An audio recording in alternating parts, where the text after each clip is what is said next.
Chers auditeurs, ici le pasteur Leslie Joseph de l'Église évangélique Mont des Oliviers de Montréal. Il arrive parfois que nous voyons le mot Pâques écrit au pluriel, P-A accent circonflexe Q-U-E-S, et d'autres fois nous le voyons écrit au singulier. Pour quelle raison? C'est qu'il existe deux Pâques, la Pâque juive et la Pâque chrétienne. Voilà la raison. Dans cet enseignement sur Pâques, nous verrons que cette fête est la fête par excellence du peuple de Dieu, tant juif que chrétien, car elle commémore l'acte fondateur de la nation d'Israël, la délivrance de l'esclavage d'Égypte. C'est l'événement à l'origine de la Pâque juive.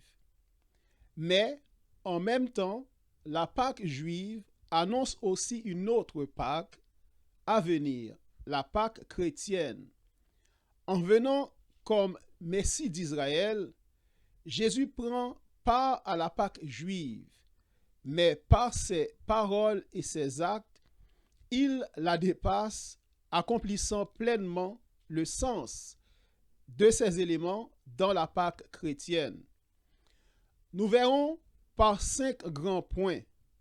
D'abord, l'étymologie du mot Pâques. Ensuite, l'institution de la Pâque. Troisièmement, la continuité de la Pâque juive dans la Pâque chrétienne. Quatrièmement, le dépassement de la Pâque juive par la Pâque chrétienne. Puis, finalement, la célébration de la Pâque chrétienne. Étymologie du mot Pâques. Le mot Pâques est dérivé du verbe hébreu Pessah, P-E-S-A-H, qui signifie passer outre, dans le sens d'épargner. Il rappelle le passage de l'ange de la destruction qui passait dans le pays d'Égypte dans la nuit où les enfants d'Israël sortirent de ce pays pour y détruire les premiers-nés égyptiens, tant des hommes que des animaux, en épargnant ceux des Israélites dont les maisons étaient marquées du sang, selon Exode chapitre 12, verset 12, verset 13, chapitre 29, verset 30. Cette nuit-là, je passerai dans le pays d'Égypte et je frapperai tous les premiers-nés du pays d'Égypte, depuis les hommes jusqu'aux animaux, et j'exercerai des jugements contre tous les dieux de l'Égypte. Je suis l'Éternel. Le sang vous servira de signe sur les maisons où vous serez. Je verrai le sang et je passerai par-dessus vous. Et il n'y aura point de plaie qui vous détruise quand je frapperai le pays d'Égypte. Vous conserverez le souvenir de ce jour et vous le célébrerez par une fête en l'honneur de l'Éternel. Vous le célébrerez comme une loi perpétuelle pour vos descendants. Institution de la Pâque juive. La Pâque instituée au 14 du mois de Nissan. La Pâque est une fête de famille qui se célèbre le 14 du mois de Nissan. On la célèbre de nuit à la pleine lune de l'équinoxe du printemps de ce mois qui marque le début de l'année pour les Israélites. Elle fut instituée par l'Éternel pour commémorer la sortie de l'esclavage de l'Égypte des enfants d'Israël. Au cours de cette fête, un agneau ou un chevreau mâle sans défaut est sacrifié et son sang mis en signe de préservation à l'entrée de chaque demeure, selon Exode chapitre 12, verset 14. La Pâque et les Azim. À la fête de Pâques, célébrée le 14 de Nissan, se greffe une autre fête, les Azim. Selon Exode chapitre 12, versets 15 à 20, elles sont fêtées du 15 au 21 de Nissan durant une semaine complète. C'est la fête des pains sans levain. La Pâque et l'Exode. En cette nuit de l'instauration de la fête de Pâques, Dieu libère de manière éclatante son peuple de l'esclavage d'Égypte par la 10e plaie, l'extermination des premiers-nés égyptiens, selon Exode chapitre 11, verset 5, verset 12, chapitre 12, verset 29. La Pâque devient fête du temple. D'une fête qui au départ était familiale, la Pâque au travers des siècles va évoluer. Des précisions et des modifications vont survenir dans le judaïsme. La plus importante est le changement en Deutéronome, qui transforme la vieille célébration familiale en une fête du temple. Donc, Pâques évolue d'une fête familiale à une fête institutionnelle. Continuité de la Pâque juive dans la Pâque chrétienne. En venant comme Messie d'Israël, Jésus prend part à la Pâque juive. Nous le voyons dans les Écritures, depuis son enfance jusqu'au soir final de sa vie, prendre part à la Pâque juive. D'abord, lors de ses 12 ans, on le voit au temple de Jérusalem à la Pâque, où il déclare à ses parents, « Pourquoi me cherchiez-vous? Ne saviez-vous pas qu'il faut que je m'occupe des affaires de mon Père ?» Luc chapitre 2, versets 41 à 51. Une autre fois, à Pâques, il purifie le temple, qui est le sanctuaire provisoire, et annonce le sanctuaire définitif, qui est son corps ressuscité, lorsqu'il dit en Jean chapitre 2, verset 19, « Détruisez ce temple, et en 3 jours, je le relèverai. » Encore, lors du dernier repas de Pâques, en Marc chapitre 14, verset 26 et Matthieu chapitre 26, verset 30, il institue la Sainte Seine comme nouveau repas pascal qui est encadré par la récitation des psaumes 113 jusqu'au psaume 118 que les Juifs appellent le grand Hallel. C'était le groupe des psaumes que chantaient les Juifs spécialement lors de la Pâque. Dépassement de la Pâque juive par la Pâque chrétienne. Le dépassement de la Pâque juive par la Pâque chrétienne est évident dans l'accomplissement du sens des éléments de la Pâque juive. Premièrement, l'agneau immolé, ensuite l'évacuation du vieux levain, troisièmement le repas pascal, quatrièmement la délivrance de l'esclavage et l'exode. Le tableau numéro 1 que nous allons présenter nous montre en 2 colonnes la correspondance que nous pouvons établir entre les éléments de la Pâque juive d'un côté et ceux de la Pâque chrétienne de l'autre, et montrer ainsi comment les éléments de la Pâque juive sont dépassés dans l'accomplissement par Jésus-Christ de leur sens dans la Pâque chrétienne. Nous trouvons 4 éléments.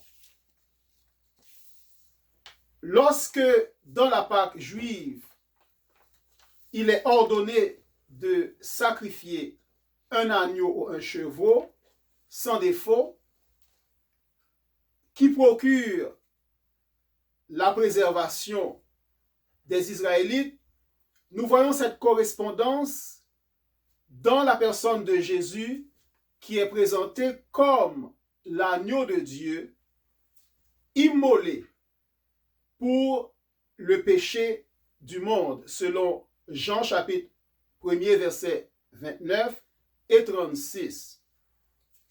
Pour le vieux levain, selon Exode chapitre 19, nous voyons cette correspondance dans 1 Corinthiens chapitre 5, versets 7 et 8, où il est dit « Faites disparaître le vieux levain, afin que vous soyez une pâte nouvelle, puisque vous êtes sans levain, car Christ, notre Pâque, a été immolé.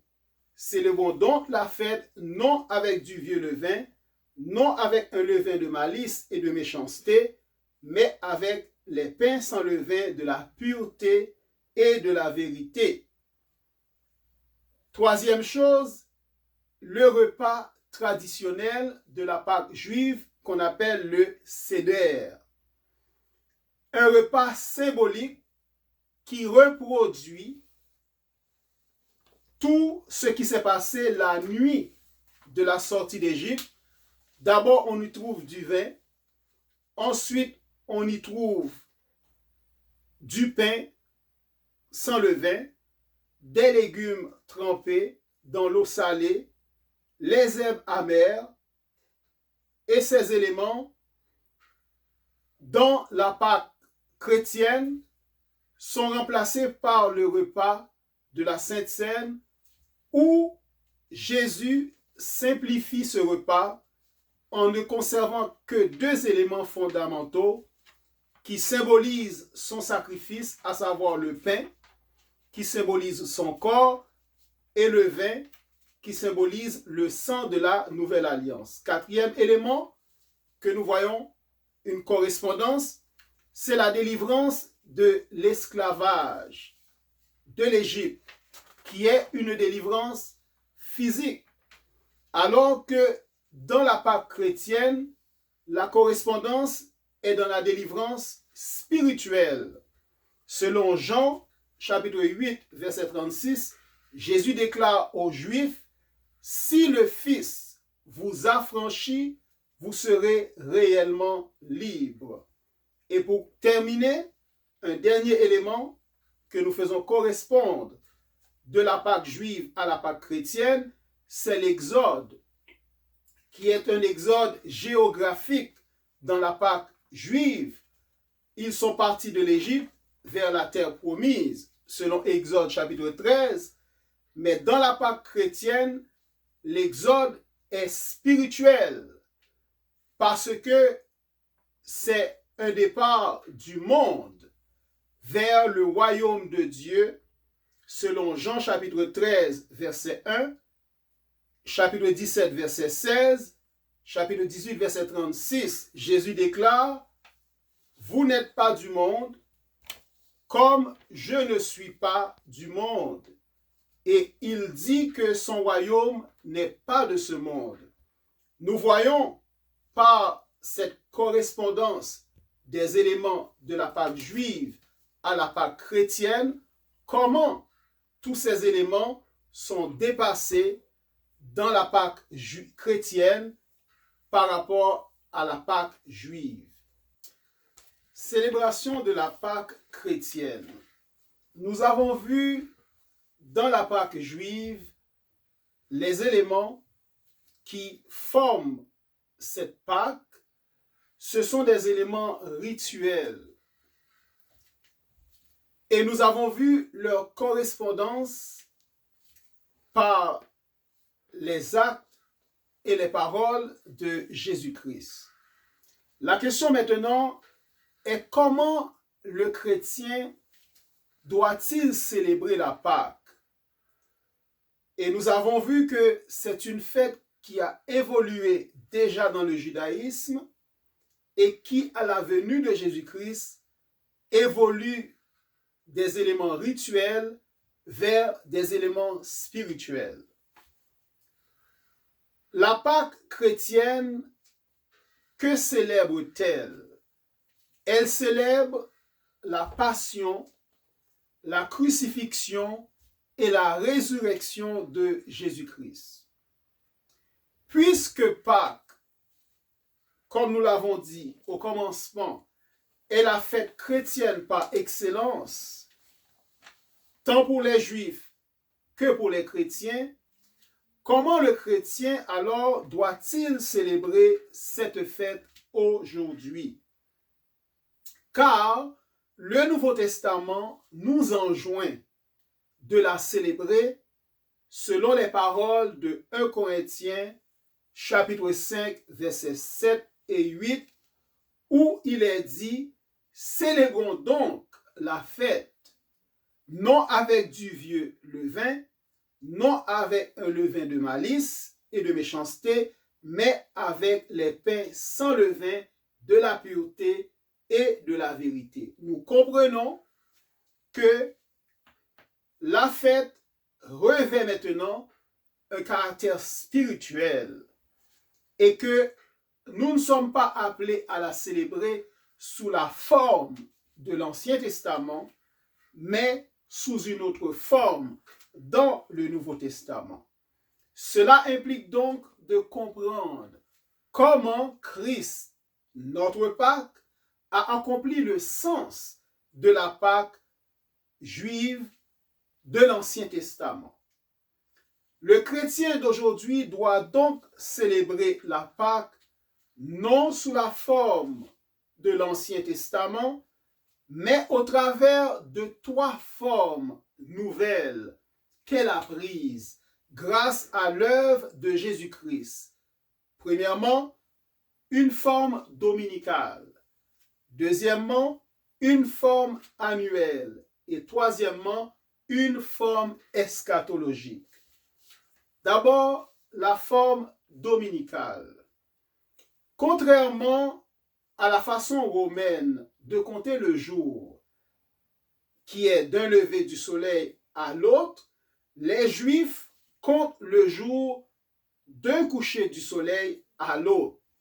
Ce qui fait que Jésus-Christ a été crucifié entre les 2 soirs, entre le jeudi soir et le vendredi soir, qui était la veille d'un sabbat, selon Marc, chapitre 15, verset 42, Jean, chapitre 19, verset 31.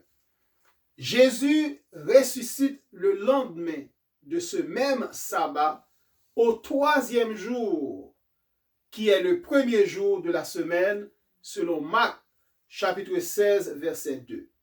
C'est aussi ce premier jour que les apôtres retrouvent leur Seigneur ressuscité.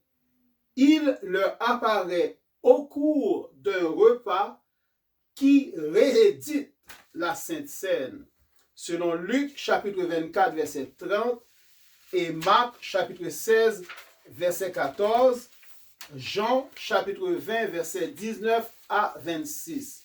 C'est donc le premier jour de la semaine que les assemblées chrétiennes vont se réunir pour la fraction du pain, selon Actes chapitre 20, verset 7, 1 Corinthiens chapitre 16, verset 2. Et ce premier jour de la semaine correspond pour nous au dimanche.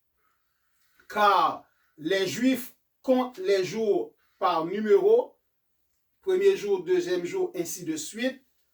Dans le système romain, nous comptons les jours par des noms. Et le premier jour correspond donc au dimanche. C'est pour ça que nous parlons d'une forme dominicale.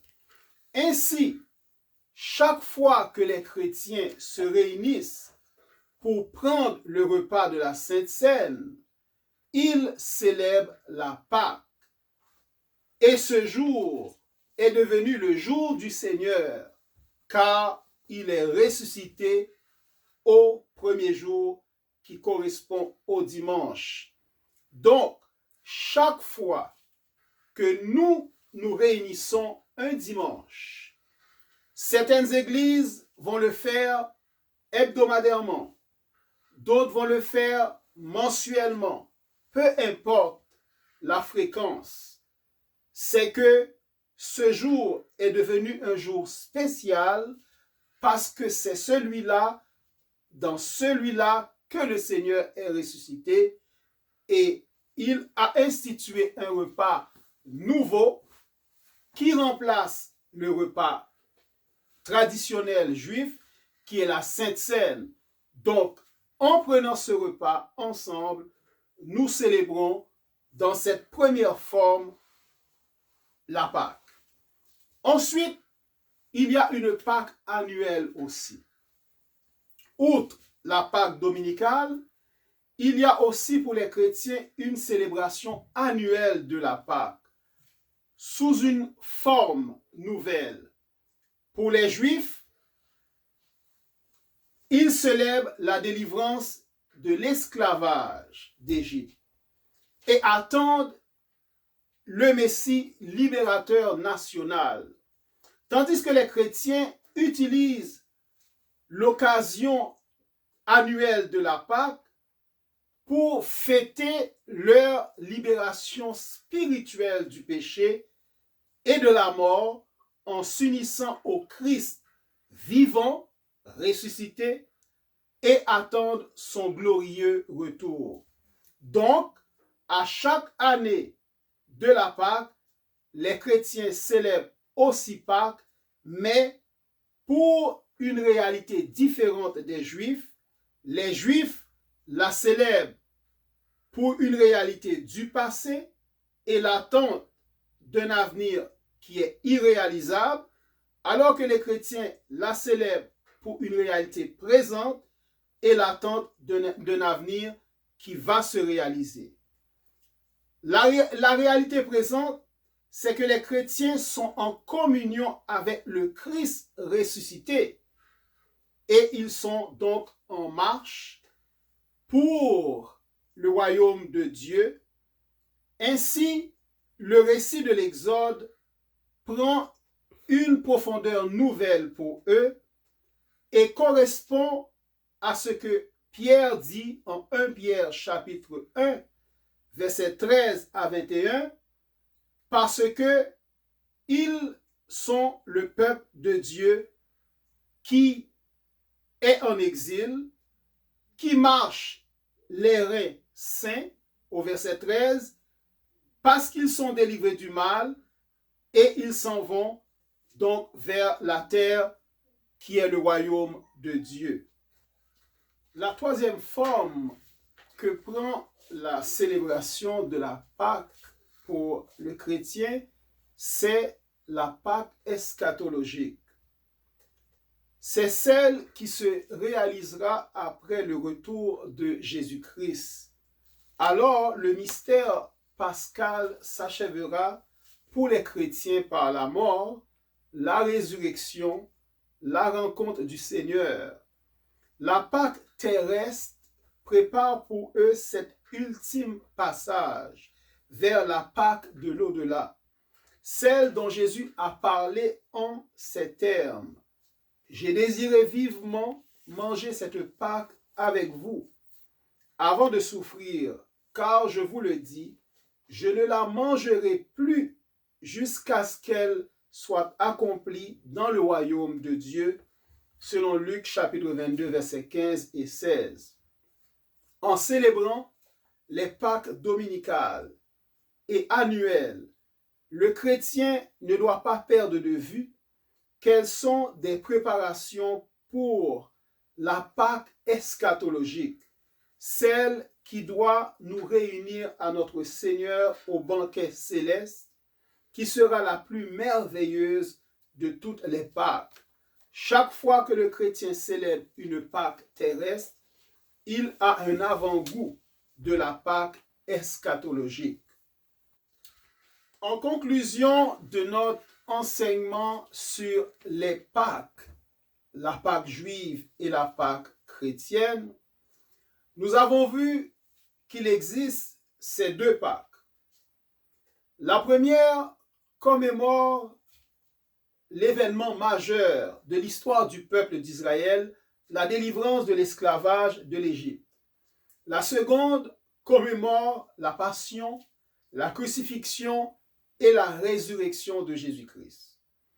Nous avons vu qu'il y a une continuité entre les deux Pâques parce que Jésus, en venant comme Messie d'Israël, a pris part à la Pâque juive. Mais que par ses paroles et ses actes, il a dépassé la Pâque juive en accomplissant pleinement le sens de ces éléments dans la Pâque chrétienne, de telle sorte qu'en comprenant le sens de ce dépassement, le chrétien célèbre la Pâque, la fête de Pâques sous des formes nouvelles. Ainsi, pour répondre à l'injonction du Nouveau Testament de fêter la Pâque selon 1 Corinthiens chapitre 5, versets 7 et 8, le chrétien la célèbre maintenant sous des formes nouvelles que sont la Pâque dominicale, la Pâque annuelle et la Pâque eschatologique. En conclusion, espérant que cet enseignement sur Pâques a su vous éclairer et vous permettre de comprendre comment le chrétien doit-il célébrer aujourd'hui cette fête. Ce n'est non sous la forme de l'Ancien Testament, mais sous la forme du Nouveau Testament. Nous demeurons fraternellement vôtres en Jésus-Christ. C'était pasteur Leslie Joseph de l'Église évangélique Mont des Oliviers de Montréal. À la prochaine.